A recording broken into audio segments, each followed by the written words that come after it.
بسم اللہ الرحمن الرحیم۔ حضرت علی رضی اللہ تعالیٰ عنہ نے فرمایا کہ کالا اور بدصورت بچہ کس گھر میں پیدا ہوتا ہے اور اس کے علاوہ معذور اور کمزور بچہ کس گھر میں پیدا ہوتا ہے۔ ناظرین، ایک مرتبہ ایک شخص اپنی بیوی کو ساتھ لے کر حضرت عمر رضی اللہ تعالیٰ عنہ کی بارگاہ میں حاضر ہوا اور عرض کرنے لگا، یا امیر المؤمنین، میں سرخ رنگ کا ہوں اور میری یہ بیوی بھی سرخ رنگ کی ہے، لیکن میرے یہاں پر بچہ کالے رنگ کا اور بدصورت پیدا ہوا ہے۔ یا امیر المؤمنین، یہ میرا بچہ نہیں ہو سکتا ہے، یہ کسی اور کا بچہ ہے۔ مجھے لگتا ہے کہ میری اس بیوی نے امانت میں خیانت کی ہے۔ تو یہ سن کر اس کی بیوی زارو قطار رونے لگی اور روتے روتے کہنے لگی، یا امیر المؤمنین، میں نے کبھی بھی خیانت نہیں کی ہے، یہ بچہ میرے اس شوہر کا ہے، میں نے اس کے ساتھ ہم بستری وفاداری کی ہے۔ مگر دوسری طرف شوہر اپنی بیوی سے بہت زیادہ خفا تھا، اس کے دل میں بیوی کے لیے نفرت آ چکی تھی، اس لیے یہ سن کر وہ شخص کہنے لگا، یا امیر المؤمنین، میری یہ بیوی جھوٹ بول رہی ہے، یہ بچہ میرا نہیں ہو سکتا ہے۔ یہ سن کر حضرت عمر رضی اللہ عنہ سوچ میں پڑ گئے اور سوچنے لگے کہ اب اس معاملے کا کس طرح حل کیا جائے۔ اس کے بعد حضرت عمر رضی اللہ تعالیٰ عنہ اس شخص اور اس کی بیوی کو ساتھ میں لے کر حضرت علی رضی اللہ تعالیٰ عنہ کی خدمت میں حاضر ہوئے تاکہ اس معاملے کا کوئی حل نکالا جا سکے۔ حضرت علی رضی اللہ تعالیٰ عنہ نے میاں بیوی کی باتوں کو سن کر پھر اس شخص سے فرمایا، اے شخص، پہلے تم مجھ سے ایک وعدہ کرو کہ تم سے یہاں پر جو بھی بات پوچھی جائے گی تم اس کا سچ سچ جواب دو گے۔ تو یہ سن کر اس شخص نے وعدہ کیا اور کہنے لگا، اے علی، آپ مجھ سے جو بھی سوال کریں گے میں اس کا سچ سچ جواب دوں گا اور جھوٹ بات اپنی زبان پر نہیں لاؤں گا۔ یہ سن کر حضرت علی رضی اللہ تعالیٰ عنہ نے فرمایا، اے شخص، سچ سچ بتاؤ کہ تم نے اپنی بیوی کے ساتھ حالت حیض میں مباشرت کی تھی یا نہیں؟ یہ سن کر وہ شخص تھوڑی دیر خاموش رہا، پھر کہنے لگا، ہاں یا حضرت علی رضی اللہ تعالیٰ عنہ، میں نے اپنی بیوی کے ساتھ اس حالت میں مباشرت کی تھی جب وہ حالت حیض میں تھی۔ تو اتنا سنتے ہی حضرت علی رضی اللہ تعالیٰ عنہ فرمانے لگے، اے شخص، اب تو اس سے انکار نہ کر، جب تم نے حالت حیض میں اپنی بیوی کے ساتھ ہم بستری کی تھی تو اس وقت تمہارا نقطہ تمہاری بیوی کے سیاہ خون کے ساتھ مل گیا تھا، یعنی کہ گندے خون کے ساتھ مل گیا تھا، جس کی وجہ سے پھر تمہارا یہ بچہ کالے رنگ کا پیدا ہوا، یعنی کہ حیض کی حالت میں بیوی کے ساتھ ہم بستری کرنے کی وجہ سے تمہارا یہ بچہ کالے رنگ کا اور بدصورت پیدا ہوا ہے، لہٰذا اب تو اس سے انکار نہ کر، یہ بچہ تیرا ہی ہے، تو اسے قبول کر لے اور اپنی اس بیوی پر جھوٹ تہمت مت لگا۔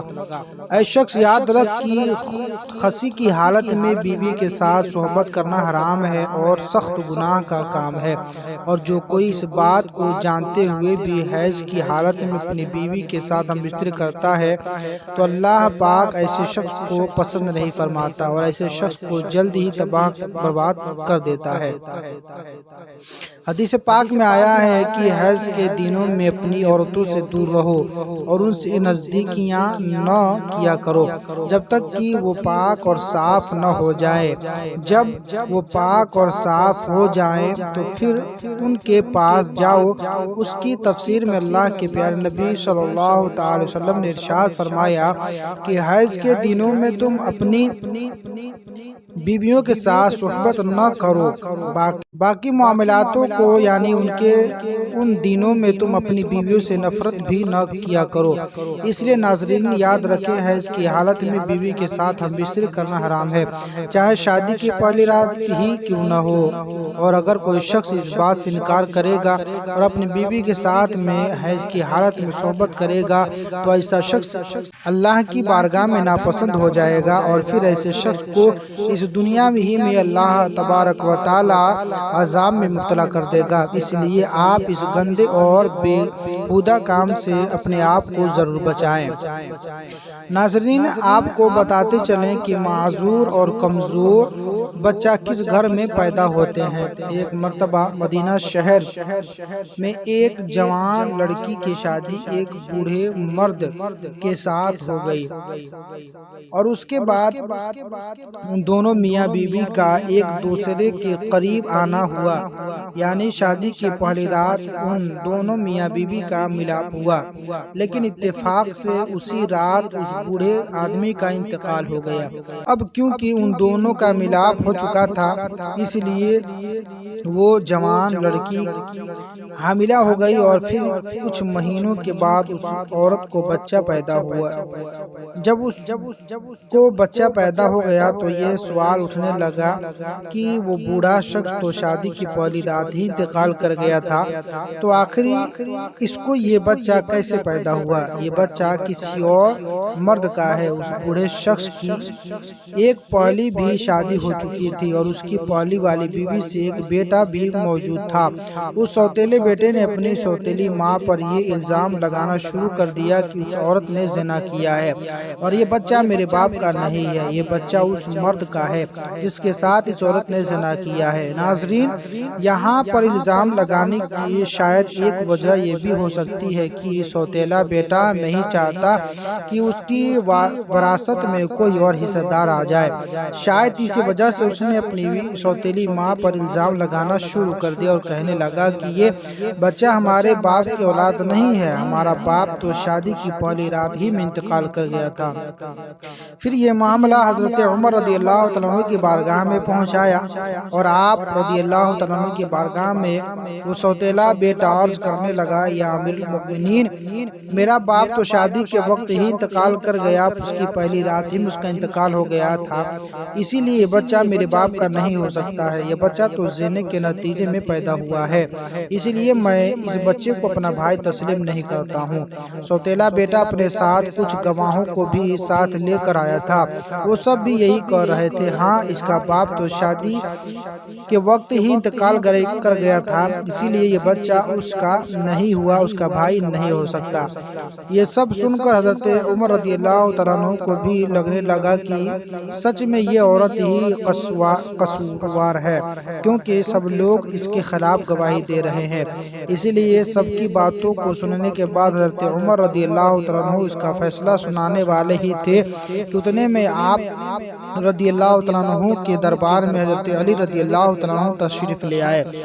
آپ رضی اللہ تعالیٰ عنہ نے جب یہ سارا معاملہ سنا تو پھر آپ رضی اللہ تعالیٰ عنہ نے اس سوتیلے بیٹے سے سوال کیا، اے شخص بتا کتنے عرصے تک یہ دونوں ساتھ میں رہے، اور آپ جس بچے پر الزام لگا رہے ہیں وہ بچہ کہاں پر ہے؟ یہ سن کر اس سے پہلے والے بیٹے نے کہا، ہاں یا علی، میں آپ کو دکھاتا ہوں، مگر اس وقت وہ ہمارے ساتھ موجود نہیں ہے۔ تو یہ سن کر حضرت علی رضی اللہ تعالیٰ عنہ نے فرمایا کہ اچھا تو ٹھیک ہے، تم کل اس بچے کو لے کر آنا، اس مقدمے کا فیصلہ سنایا جائے گا۔ دوسرے دن سوتیلا بیٹا اس بچے کو ساتھ لے کر آپ رضی اللہ تعالیٰ عنہ کے بارگاہ میں حاضر ہوا اور عرض کرنے لگا، یا علی، یہی وہ بچہ ہے۔ بچے کو دیکھ کر حضرت علی رضی اللہ تعالیٰ عنہ نے فرمایا کہ میں ابھی فیصلہ کر دیتا ہوں۔ حضرت علی رضی اللہ تعالیٰ عنہ نے کچھ اور بچوں کو بلایا اور سارے بچوں کا کہا کہ سب بچے باہر جا کر کھیلو۔ تھوڑی ہی دیر میں سب بچے آپس میں گھل مل گئے اور سب ایک ساتھ اچھلنے کودنے لگے۔ ادھر حضرت علی رضی اللہ تعالیٰ عنہ نے ان سب بچوں کو غور سے دیکھ رہے تھے۔ اس کے بعد آپ رضی اللہ تعالیٰ عنہ نے ان بچوں سے کہا، اے بچوں، سب ایک ساتھ بیٹھ جاؤ۔ سن کر سارے بچے ایک ساتھ زمین پر بیٹھ گئے۔ پھر آپ نے فرمایا، تمام بچے ایک ساتھ کھڑے ہو جاؤ۔ تو سارے بچے کھڑے ہو گئے۔ آپ رضی اللہ تعالیٰ عنہ ان بچوں کو غور سے دیکھ رہے تھے۔ آپ رضی اللہ تعالیٰ عنہ نے دیکھا کہ وہ سارے بچے بڑی ہی آسانی سے بیٹھے بھی اور اٹھے بھی بھی، لیکن اس بچے کو بیٹھنے اور اٹھنے میں کچھ وقت سا لگا۔ جس بچے پر الزام لگایا جا رہا تھا یہ دیکھ کر پھر حضرت علی رضی اللہ تعالیٰ عنہ نے فیصلہ سنایا۔ آپ رضی اللہ تعالیٰ عنہ نے فرمایا کہ یہ بچہ اسی بوڑھے شخص کا ہے، یہ کسی اور مرد کا بچہ نہیں، کیونکہ اس بچے کا باپ بوڑھا تھا، اسی لیے اس میں کچھ کمزوری نظر آ رہی ہے، اور باقی کے بچے جوان مردوں کے بچے ہیں، اسی لیے وہ سارے تندرست ہیں۔ اللہ پاک ہمیں بہترین عمل کرنے کی توفیق عطا فرمائے اور ہمیں پرسکون صحت مند زندگی عطا فرمائے اور تمام بدکاریوں سے دور فرمائے۔ ناظرین، کمنٹ باکس میں اللہ کے 99 ناموں میں سے ایک نام کو ٹیپ کریں اور ضرور کمنٹ باکس میں یہ نام ڈالیں تاکہ ہم بھی سمجھیں کہ آپ ہمارے رائے میں رائے ملا رہے ہیں۔ ناظرین کرام، اللہ پاک سے دعا ہے پروردگار اعلیٰ ہم سب کو صحیح راستے کی طرف گامزن فرمائے اور صحیح مسئلے کی طرف گامزن فرمائے، تمام برائی سے دور فرمائے۔ پھر ہم کسی نئے ٹاپک کے ساتھ ملتے ہیں، تب تک کے لیے خدا حافظ۔